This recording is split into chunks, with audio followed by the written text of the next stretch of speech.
Ένα από τα πιο χαρακτηριστικά και εμβληματικά κτίρια στον κόσμο είναι η όπερα του Σίδνεϊ.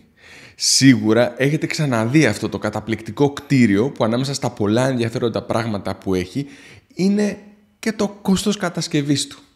Όταν συμφωνήθηκε να χτιστεί αυτό το εμβληματικό κτίριο, είχε εκτιμηθεί από μηχανικούς, ειδικούς επαγγελματίες του χώρου, τονίζω.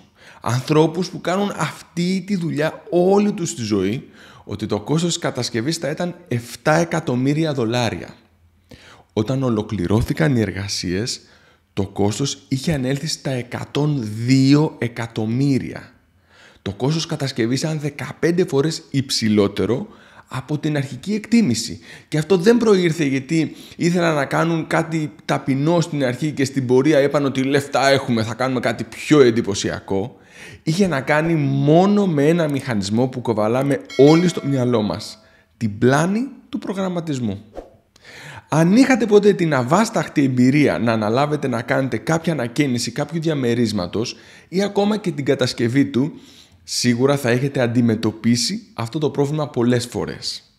Σίγουρα κάποιο συνεργείο θα σας είχε προτείνει μια τιμή η οποία ήταν πάρα πολύ διαφορετική από την τελική.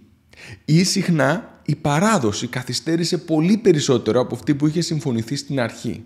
Φαντάζομαι ότι δεν ακούτε κάτι καινούριο.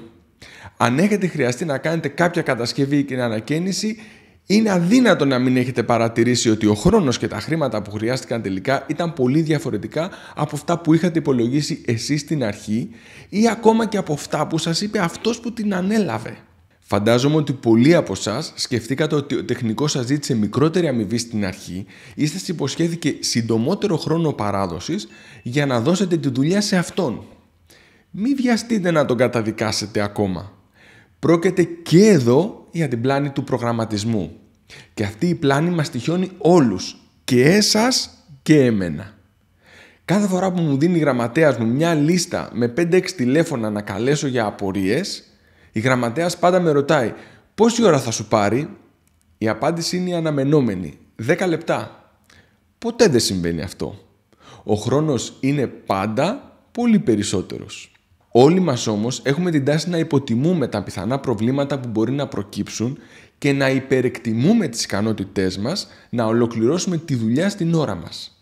Κάνουμε ένα σχέδιο, ένα πλάνο, αλλά στην πραγματικότητα η διαδρομή αποδεικνύεται πιο περίπλοκο από αυτή που υπολογίζουμε. Προκύπτουν προβλήματα που μπορούμε να φανταστούμε, αλλά ελπίζουμε να μην συμβούν. Προετοιμαζόμαστε καμιά φορά νοητικά για τις δυσκολίες, αλλά δεν τις βάζουμε στον υπολογισμό. Αυτό έχει σαν αποτέλεσμα αυτό που νομίζουμε ότι θα συμβεί να είναι πολύ διαφορετικό από αυτό που συμβαίνει τελικά. Τι σχέση έχει όμως αυτό με τη διατροφή? Καθημερινά στα 2 κέντρα ιατρικής διατροφολογίας που ηγούμε, εγώ και η ομάδα μου δεχόμαστε δεκάδες ασθενείς με κύριο αίτημα μια καλύτερη διατροφή. Σε αυτό το πρώτο ραντεβού προσπαθούμε ξανά και ξανά να τονίσουμε τις ενδεχόμενες δυσκολίες. Τι θα συμβεί όταν κάποιος πρέπει να φάει έξω? Τι θα συμβεί όταν κάποιος φέρει γλυκά στο σπίτι? Τι θα συμβεί όταν ξανά και ξανά ο σύντροφός μας παραγγέλνει σουβλάκια και πίτσες για βραδινό? Οι απαντήσεις και οι λύσεις που ακούμε μέσα στο γιατρείο είναι πολύ εύκολες.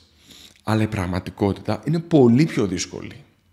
Το μυστικό για να αντιμετωπίζετε την πλάνη του προγραμματισμού δεν είναι να ρωτήσετε τι θα συμβεί όταν θα φέρει κάποιος γλυκά στο σπίτι. Είναι να ρωτήσετε τι έγινε τις προηγούμενες φορές που έφερε κάποιος γλυκά στο σπίτι. Αν η απάντηση είναι ότι τις περισσότερες φορές φάγατε μεγάλη ποσότητα από αυτά τα γλυκά, υπολογίστε αυτή ως την πιο πιθανή έκβαση. Μην θεωρίζετε ως αυτονόητο ότι αυτή τη φορά θα είναι διαφορετικά. Εκτός αν μπορείτε να ακολουθήσετε μια διαφορετική τακτική. Υπάρχει όμως. Σκεφτείτε το. Ευχαριστώ πολύ.